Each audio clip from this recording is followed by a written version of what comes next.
Dhaka metropolitan পুলিশের কামরাঙ্গীরচর থানা এলাকার একটি হত্যা মামলা সংক্রান্তে কিছু তথ্য উপস্থাপন করব। আপনাদের জ্ঞাতার্থে জানাচ্ছি, গত 22 জুন দিবাগত রাত, অর্থাৎ 23 জুন অ্যাকচুয়ালি 12টা 5 ঘটিকার সময় কামরাঙ্গীরচর থানা এলাকার বরিশুর নামক স্থানের বেড়িবাঁধে, যে বেড়িবাঁধটা আছে বুড়িগঙ্গা বেড়িবাঁধ, ওখানে একটি হত্যাকাণ্ড সংঘটিত হয়। পুলিশ সংবাদ পায় স্থানীয় লোকজনের কাছ থেকে যে ওখানে কিছু লোকজন শোরগোল করছে এবং হইচই চেঁচামেচি এরকম হচ্ছে, এবং আরেকটু স্পেসিফিক বলে যে একটা লোককে কিছু লোক ছুরিকাঘাত করেছে। এটা 12টার দিকের ঘটনা বা 12টা 10-এর দিকের ঘটনা অ্যাকচুয়ালি। তখন আমরা সাথে সাথে আমাদের লোকাল পুলিশ ওখানে যায় এবং ঘটনাটার সত্যতা পায় এবং একজন ছুরিকাঘাত প্রাপ্ত একজনকে পাওয়া যায়। পুলিশ সাথে সাথে স্থানীয়দের সহায়তায় ওই লোকটিকে ঢাকা মেডিকেল কলেজ হসপিটালে প্রেরণ করে। মেডিকেল কলেজে প্রেরণের সাথে সাথেই তাৎক্ষণিকভাবে ডাক্তাররা তাকে মৃত ঘোষণা করে। এটা হলো ওই সময়ের ঘটনা। আমরা খোঁজ খবর নিয়ে যে ভিকটিম, যাকে ছুরিকাঘাত করা হয়েছে, তার পরিচয় জানতে পারি। সেই স্থানীয় ওই এলাকায় কামরাঙ্গীরচরেই বসবাস করে। তার নাম মোহাম্মদ রকি, 29 বছর বয়স্ক। তো একটু ঘটনাটা আমরা অনুসন্ধান করে তাৎক্ষণিকভাবে কিছু তথ্য পাই। ওটা একটা রিক্সার গ্যারেজের মতো ছিল। যে রিক্সার গ্যারেজটার সামনেই রকিকে ছুরিকাঘাত করা হয়।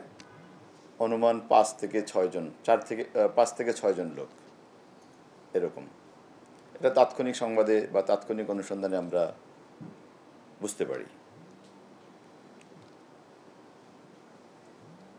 একটু পিছনের দিকে যদি আরেকটু আপনাদের জ্ঞাতার্থে জানিয়ে রাখি, এই ঘটনার পরেই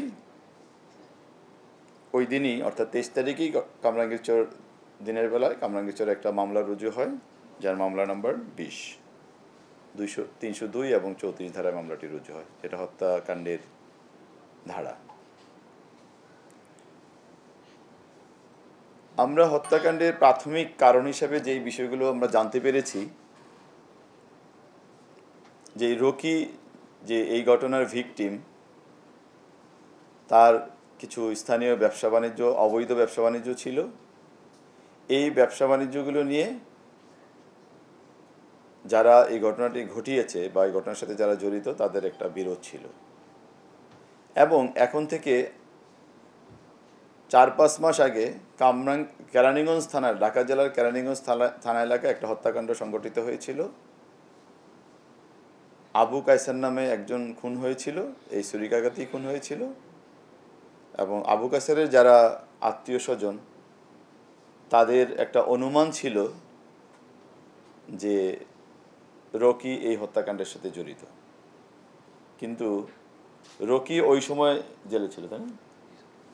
রকি আবার ওই সময় আমাদেরই একটা মাদক মামলায় আটক হয়ে তখন সে জেলে অবস্থান করছিল। তো ওদের অনুমানটা সত্য মিথ্যা এই বিষয়টা আমরা যাচাই করব। রকি জেলের ভিতরেও থেকেও এই ঘটনার সাথে জড়িত থাকতে পারে কি পারে না, বা ছিল কি না আদৌ, এটা আমরা ওই মামলা যারা আছে নিশ্চয়ই তারা তদন্ত করে দেখবে। আর আমরা রকির এই মামলাটা তদন্ত শুরু করি তাৎক্ষণিকভাবেই রকি হত্যাকাণ্ডের, এবং ঘটনার কিছু ক্লু বা তথ্য আমরা তাৎক্ষণিকভাবে পেয়ে যাই। আমি যদি একটু এই ভিডিওটা একটু অন করতে বলি, একটু আপনাদেরকে কিছু ফুটেজ আমরা এখানে দেখাতে চাই। আগেরটা একটু দেখাও। এখানে কিছু একটা দেখা যাচ্ছে, এটা আসলে খুব স্পষ্ট না, তবে আমরা আরেকটু স্পষ্ট করে একটা জায়গায় একটু দেখার চেষ্টা করেছিলাম, একটু জুম টুম করে। তো ওখানে বোঝা যাচ্ছে কিছু লোককে একটা টানা হেঁচড়া বা দস্তাদস্তি এই জাতীয় একটা অবস্থা এখানে দেখা যাচ্ছে। প্রাথমিকভাবে আমরা এই ভিডিওটা পেয়েছিলাম যেটা আমাদের অনুসন্ধানের একেবারে প্রাথমিক একটা তথ্য, এটা দিয়ে আমরা পরবর্তী আমাদের যে অগ্রযাত্রা শুরু করেছিলাম। পরের ভিডিওটাতে যেতে চাও, এটার জাস্ট কিছুক্ষণ পরের আর একটা ভিডিও, এটা আমরা দেখতে পাচ্ছি 12:10-এর দিকে, তাই না? 12:10-এর দিকে এই ভিডিওটা, 23 তারিখ আপনারা দেখতে পাচ্ছেন। এখানে আপনারা দেখেন কিছু লোক হেঁটে যাচ্ছে। আমি একটু বলি তাহলে আপনারা বুঝবেন। এই যে একজন হেঁটে যাচ্ছে, একটু আর একটু জুম করলে দেখা যায় তার হাতে, ডান হাতে রক্ত। এর নাম হলো পলাশ। আর এই যে আরেকজন হেঁটে যাচ্ছে তার নাম তালেব। তারপর 3 নাম্বার যে হেঁটে যাচ্ছে তার নাম হলো, আমি দুঃখিত, তুমি একটু পিছনে যাও, আর একটু পিছনে যাও, টেনে দাও, পরেরটাই একটু একটু একটু টেনে দাও, বাস বাস বাস। প্রথম যে ব্যক্তি হেঁটে যাচ্ছে তার নাম হলো পলাশ।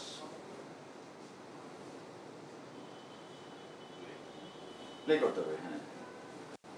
এই যে প্রথম ব্যক্তি যে হেঁটে যাচ্ছে, দ্বিতীয় যে ব্যক্তি হেঁটে যাচ্ছে তার নাম হলো আলেক।